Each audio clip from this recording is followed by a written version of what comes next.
put this on my schedule. How did she not know that she owed us money today? Did you get that x-ray? You didn't get that x-ray. Has anybody ever heard this in your dental office? Has anybody been the one to say this in your dental office? Doctors, you ever feel like your team is just not listening? Team, you ever feel like your doctor isn't hearing you? You know what the patients think. My name is Robyn Ramirez, and I help teams with better communication because everything happens through conversation. My mentor and good friend, I think, summed this up beautifully. She said, to get to the next level of greatness depends on the quality of our culture, which depends on the quality of our relationships, which depends on the quality of our conversations. Everything happens through a conversation. So one more time, just a little more slowly.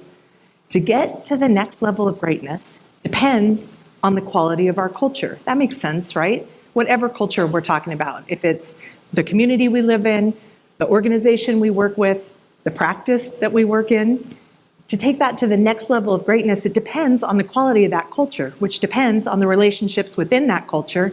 And relationships are built on conversation. Everything happens through conversation. But here's the kicker. There's always a kicker, right? According to a study out of Stanford University, 9 out of 10 conversations miss the mark, meaning that the intent doesn't equal the impact. 90% of the time, the message that we're trying to get across is somewhere on the scale from slightly distorted to completely misconstrued.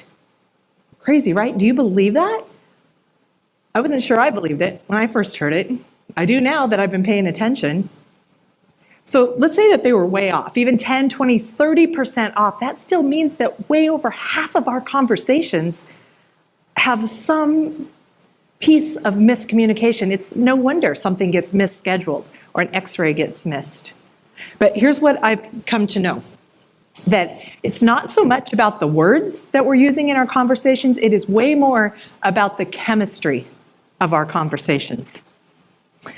With every conversation, with every interaction that we have, our bodies and the bodies of the people that we're interacting with are reacting chemically, hormonally to whatever's going on. With every look, with every word, with every gesture, neurons are firing and our bodies are kicking off either feel-good hormones like serotonin, dopamine, oxytocin, or stress hormones like cortisol and adrenaline.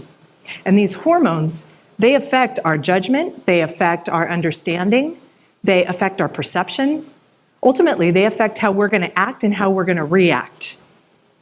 And not just within that conversation. They can go on to affect our next conversation. They can go on to affect our whole day, right? I mean, it's science, but you don't have to be a neuroscientist to know that that's true. Like, we've all experienced that. All day, we're dishing up conversational cocktails, so to speak. But the great news about that is that if we can understand just even a little bit of the science, then we can understand how to be better bartenders and affect that chemistry for ourselves and for others in a better way to help affect understanding, judgment, perspective, actions, reactions. Pretty powerful, right? So let's talk for just a second about that chemistry. When we're in a conversation that feels safe, when we feel good, then we give off good hormones. And those help us to trust and to relax and to open up. They also literally open up the neural pathways to our prefrontal cortex, or some people call it our executive brain, because it houses all of our executive higher thinking functions. This is where we access our wisdom, innovation, strategy, empathy, compassion, insight, foresight. All of our best thinking comes from right here. All of our decision-making strategy comes from right here. On the other hand, if we don't feel safe, if we feel a threat, and that's any kind of a threat, not necessarily just a physical threat, if we feel a threat to our comfort zone, or to our territory, or maybe to our status, or if we're worried about being judged or hurt or rejected or ostracized, then our body throws off cortisol. And that puts in our fight, freeze, or appease reaction, right? It shifts our entire body and our mentality towards surviving immediate danger. So our mind focuses all the way back here on survival, and it's not worried about thriving. So it diminishes all of our access to our higher function. So in other words, to whatever degree we're triggered or upset or uncomfortable, we've actually lost, we have some sort of compromised access to all of our higher thinking. It clouds our judgment. It affects our decision-making skills, our problem-solving skills. It literally changes the way we see and interpret reality. But we all probably know this on some level because we've all probably dealt with somebody who's had a real strong dose of cortisol, right? And they're freaking out, they're making terrible decisions or threatening to make terrible decisions, they're incorrigible, they just can't be reasoned with. I mean, thank God none of us have ever been that person. We've all probably dealt with that person, right? Or think back to when you were in school and you were working really hard, like for instance on a math problem. Working so hard, been working those numbers, working it, you're so close, you're just almost there. Oh, am I off? Am I on now? Sorry, all right. We're back in school. We're in math. We're working on a math problem, working really hard, concentrating as hard as we can, getting down to the end, and we're just almost there. We've almost got it, and then something happens. Maybe we notice the time. We're up against the clock. Or maybe our professor walks up, and we know he doesn't like us very much, and he's been impatient with us before, and he says, hey, you almost done there?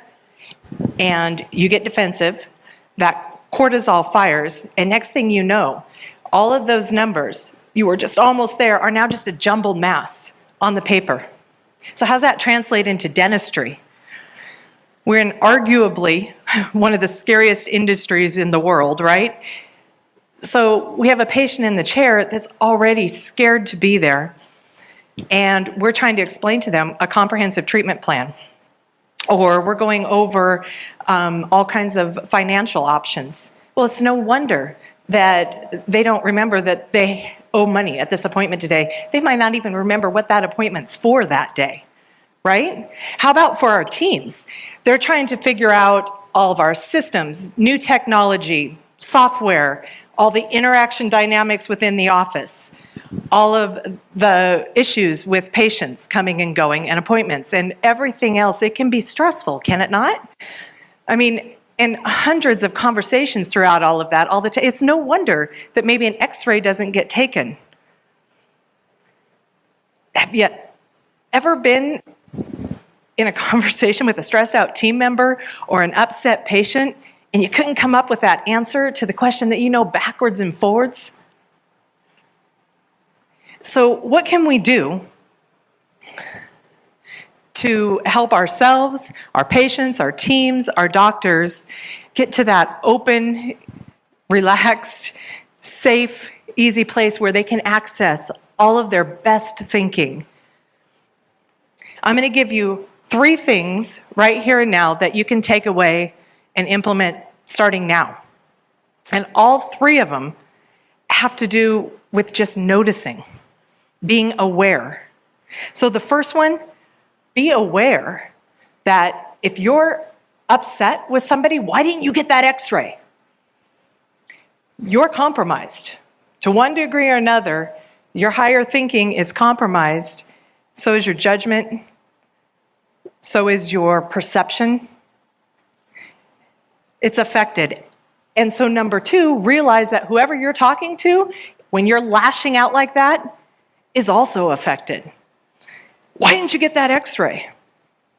That's affecting their reasoning, their problem-solving skills. Not helpful for you or them in the moment, right? So number 3 is going to help with the first 2. And that is, be aware that 9 out of 10 conversations miss the mark. So if something else gets missed, relax into it and understand, take a big breath before you start to lash out, that likely, just go ahead and assume, likely something got either a little distorted or completely misconstrued along the way, because 90% of the time you're going to be right. Like for part 2.